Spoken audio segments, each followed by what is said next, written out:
and welcome back to my small little library.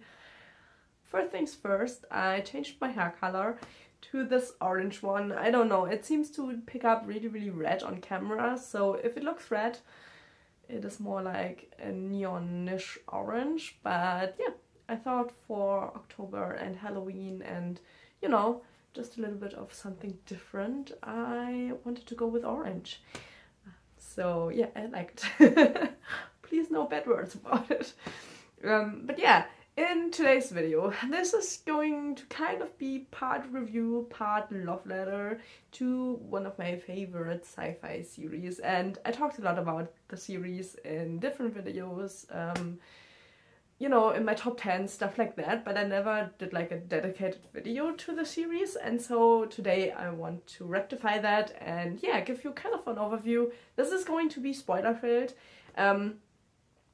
I'm not gonna, like, you know, tell you everything, and I also still think these books are worth reading even if you know the story. But I'm not gonna, you know, talk around the story, you know, I'm just gonna talk about the things. If you don't want to hear the spoilers, I'm sorry, but yeah. Yeah, let's talk about Children of Time. These are the copies that I own. I own the paperbacks because for some reason the bound copies are really hard to get in Germany. I don't know why. But yeah, that means I own Children of Time, Children of Ruin, and Children of Memory in paperback. And yeah, this is one of my absolutely all-time favorite sci-fi series. And yeah, you can find me on that. I just love this series. I think it's amazing. It's by Adrian Tchaikovsky. He writes a lot of sci-fi, but this is, in my opinion, by far his best series. And I'm really sad that it's over. But yeah, as far as I can see, we're only gonna get the 3. And I get that at some point, you know, you have to stop writing the series. But yeah, I love it. And so I want to talk about it. I think one of my absolute favorite things about the series is how different the 3 books are.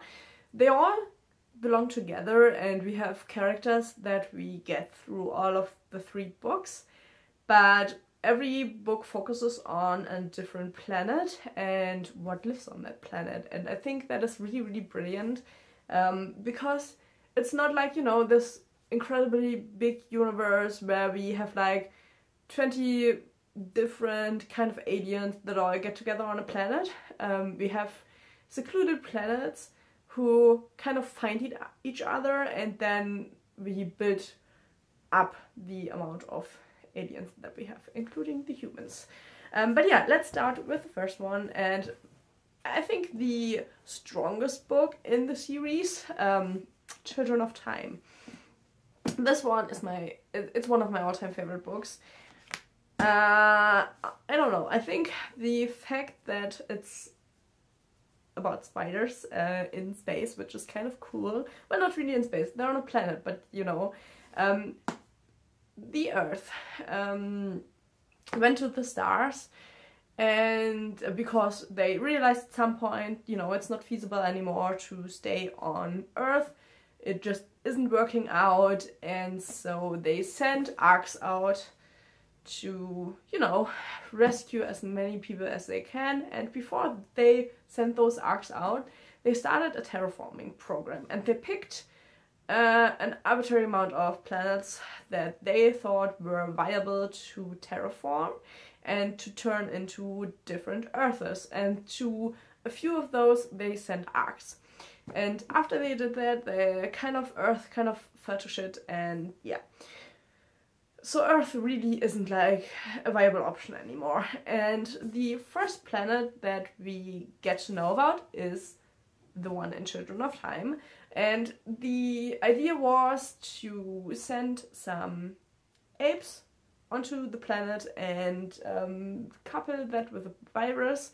And the virus was supposed to kind of give like speed evolution to the apes, and so to make humanity 2.0, so once humans come to the planet with their ark, they would have other humans already on the planet. But as things do, they go wrong and the apes don't survive the crash, but the virus gets set free and there are some spiders on board. And so, yeah, instead of some apes that turn into humans, we have some spiders that get more and more intelligent. And I think the most fascinating thing about this is that the spiders don't turn human, you know. I think that a lot of, I don't know, I think it's so fascinating because Tchaikovsky goes and kind of thinks about how spiders would do higher math, for example, in a spider way and not in like a human way. They don't have electricity and stuff like that. Well, they have electricity at some point, but not how we humans do it, you know. They don't work with like rare earths and metals and stuff. Instead, they use ants, for example, as like computers and stuff like that, you know. It's so fascinating. And one thing I think is so cool, the main spider character, we have a few, but the main one is called Portia. And spiders obviously don't live very long, and so he doesn't change that. The virus doesn't change that.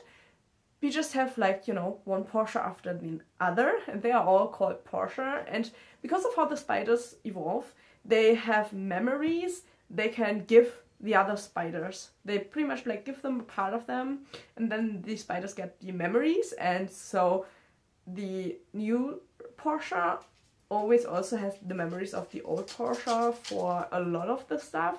Not like everything, but a lot of the stuff they get the memories and what they learned and what they can do, you know, and give that from spider to the other spider. And yeah, so big fan. The evolution of the spiders is fantastic.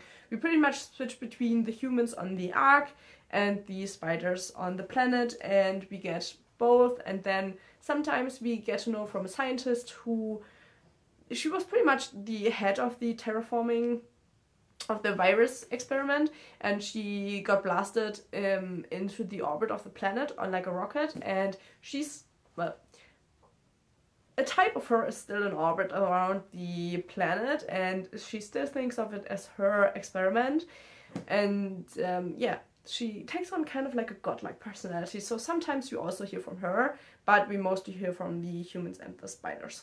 And yeah, in the end, they meet one another and they start to form a kind of relationship.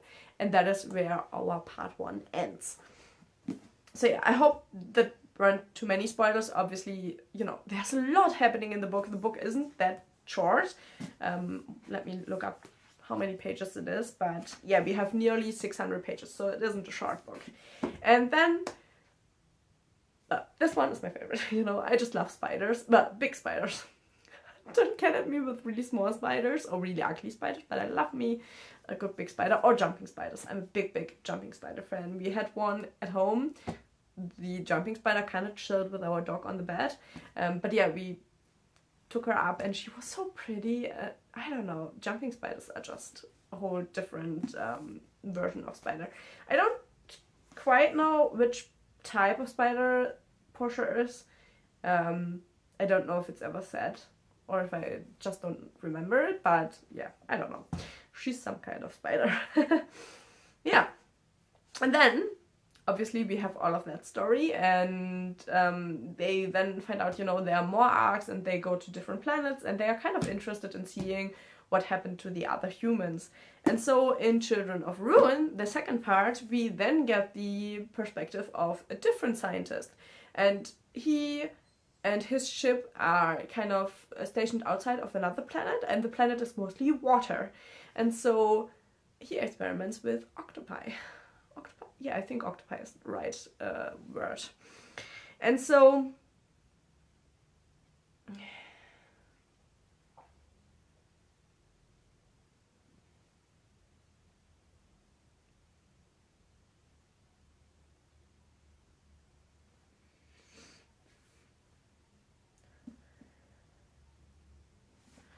yeah, our scientist kind of finds these octopi or these aliens. I think they look like octopi, but they aren't really. They are aliens, but I call them octopi all the time. But yeah, he finds them on the planet, and he kind of thinks they're really interesting, and so he observes them, you know, looks what is going on there, and yeah, pretty much our people from the first book, are the ones that are kind of like the core group from them. They pick up the radio signals from the other planet, and so they make their way to the planet. But mostly we get to know about the new scientist and the new planet that is called Nod.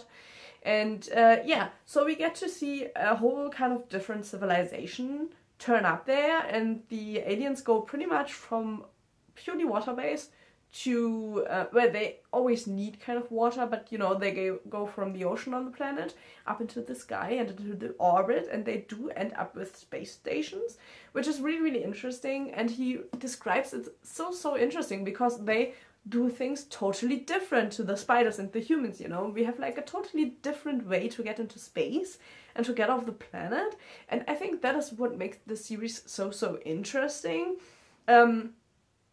So yeah, I don't know, for me that just really like changes how I see the complete story, because, you know, as for example, another sci-fi series that I really love is Hyperion, the Hyperion series, all 4 books, I really like those, but they are really mostly like humanoid aliens on there, and I think it's as much as I like that series, it gets kind of boring if you think that it plays out in like the universe.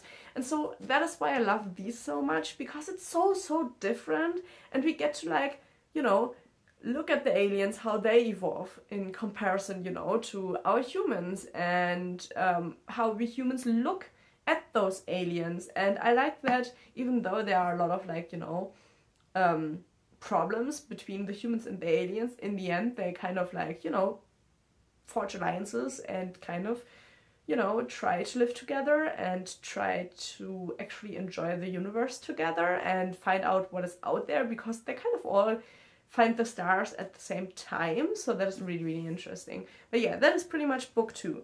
And then we're coming to book 3, which is kind of, it deviates a little bit from that story.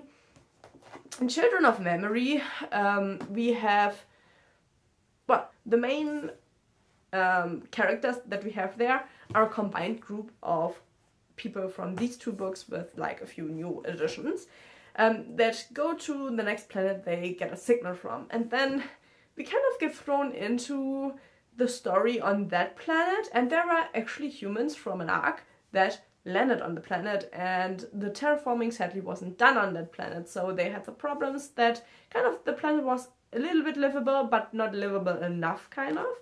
And then the book starts going into loops of what we see on the planet, and you kind of don't know what is happening there.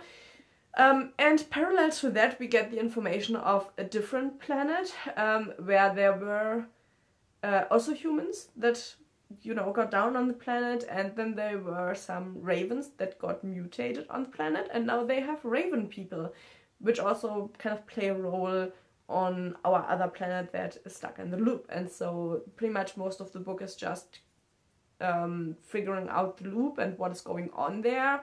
And so yeah, we don't particularly have like the evolution, but what we see here is what happens if a planet isn't like terraformed enough. And the loop kind of plays through all of the different versions that can play out, and what happens if humans are, you know, confronted with the, you know, with potential aliens and potential suffering, and knowing that they cannot save themselves but still trying. And I found that to be really interesting. I think the only thing that I found a little bit harder is that one of the main characters here that's stuck in the loop is a child, and I find children always a little bit harder to read from, you know, their perspective, because it's just not the same as an adult perspective. But yeah, so in my opinion, the first one is definitely the, you know, strongest book in the series. This one is really close to the first one. This one, I still loved it, and I still gave it 5 stars, as I did with the others. But I think if you compare to the first 2 books in the series, it's slightly weaker when it comes to the story. But I think it's nice to show the aliens and friends that were made in the first 2 books kind of working together and being there for each other in, you know, the face of xenophobia and trying to figure out if they can help the humans. So I don't think it's particularly bad that this one deviates a little bit from the first 2. But yeah, I did enjoy it immensely, just not just as much as these 2. So yeah, that is pretty much the story of those 3 books and of the Children of Time series. I don't know if it has a series name, if I'm honest. I don't think so. But yeah, if you have never read the series, I would really recommend it. I think it's brilliantly written sci-fi. I think it's a viewpoint we don't get that often, and I just love them. I think they're brilliant, and I love the spiders. I don't know, it's so funny, you know, because I never thought about what happens to like the animals when we go to space, you know. It's not something that is focused on a lot, at least not in the sci-fi I've read so far. Not that I'm the most, you know, best read sci-fi reader, you know. I haven't gotten into sci-fi, I've gotten more into sci-fi in the last few years, so I haven't read that much sci-fi yet, but in my opinion, these are, you know, this is a fantastic series. I love this series. Kind of like brought me onto Tchaikovsky. I've read a lot from him since then. I do enjoy a lot of his books. But I think these ones will always be my favorite. I don't think he can top that. And I also don't think that another sci-fi series can top that. Especially the first 2. I just love them. I don't know. I think if you are afraid of spiders, it's probably... Well, it might be a book to cure arachnophobia, but I don't know. I guess some people are really afraid of spiders and cannot read that, so be advised, there are a lot of spiders in that book. But yeah, I don't know. You know, I only really gave you like the rough outlines, but the books give you so much more that you really have to read them. And I don't know, it's just... I love these books ever since I picked up the first one. I think this one, the second one, I bought when it came out, and so Children of Memory I also got when it came out. Just Amazon took its time to deliver it to me. But yeah, at some point I do want to get me a nicer copy of these. Ideally like a bound copy, but I guess they at this point will probably be quite expensive because bound books seem to be really expensive nowadays, which, you know, with inflation and stuff might just be a normal thing, but it annoys me to a really big extent. But yeah, kind of want to gush about these books a little bit longer, but yeah, maybe not. I don't know. Maybe you can leave me down below if you've read these books, if you love them as much as me, or if you don't, why? Maybe I'm just, you know, really interpreting something wrong, or, you know, there's something about this that annoys you. I personally really love his writing style and the way he writes the stories. I know that can be really different for people. For me, this makes it really interesting. Yeah, I love them and you should read them. Sorry, that is just how it is. And yeah, I am still slowly making my way through the other Tchaikovsky books. He does also write a lot of good short stories, in my opinion. I don't think other people are that happy about the short stories. I know they have mostly like 3.5 stars, but I love them. And yeah, for me, one of the best sci-fi series out there, as far as I've read sci-fi. And if you haven't read it yet, I would really recommend to. And yeah, thank you for listening to me gushing about Children of Time for 20 minutes. But yeah, I don't know. It's just, I just wanted to tell you how much I love these books and how great they are, and that you should read them. And yeah, I think that should be enough for a video, you know. I don't know. I want to talk more about the book series I love in less of a review way, because I don't know, I'm not really a person that can get their thoughts down really precisely. I ramble a lot, and I like to ramble, and I like to just gush about books that I really love. So yeah, I hope you enjoyed this video. If you did, please leave a like, comment down below how you like this series, or if you haven't read it yet, if I could bring you to pick it up. And yeah, hopefully I will see you in the next video. Bye bye!